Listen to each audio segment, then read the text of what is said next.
So as a teacher, you look forward to those moments when the light bulb turns on. I can remember one day when we were in transition from one unit of study to another, and we didn't have much to work on that particular day. So in the lab behind my room, I found an old bell jar and an alarm clock and a pump.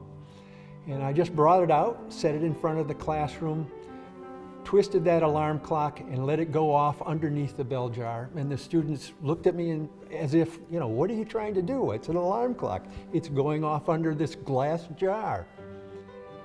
Then I started the pump and I evacuated most of the atmosphere within that bell jar. At the same time, I had the alarm clock going. And as the atmosphere was evacuated, you heard less and less of the alarm till finally you couldn't hear it at all. And I stood there again, not talking, pretty silent, and it let the students ask questions and pose potential answers and to try to make sense out of what they saw.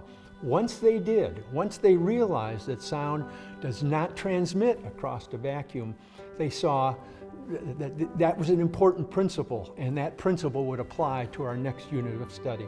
As a teacher, aha moments are the be-all and end-all, and sometimes that aha moment is understanding something you've said or something they've experienced, or sometimes that aha moment is they get so involved in an activity they bounce back and forth arguing with each other. But you have to have lots of different pathways and avenues so that each of them has an opportunity to have that moment.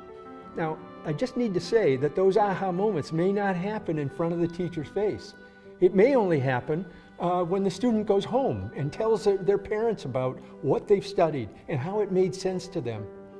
Sometimes I would only hear about it when the parents would come in for parent-teacher days and tell me how much Johnny or Mary had enjoyed a particular activity. It was news to me, but I was really glad to hear it. That aha of where they're so involved in learning the science or in building an argument about what they think is happening within the science is really a critical part of the feedback that a teacher gets, and that warmth in your soul, if you will, about why education is really important. It really makes you feel great.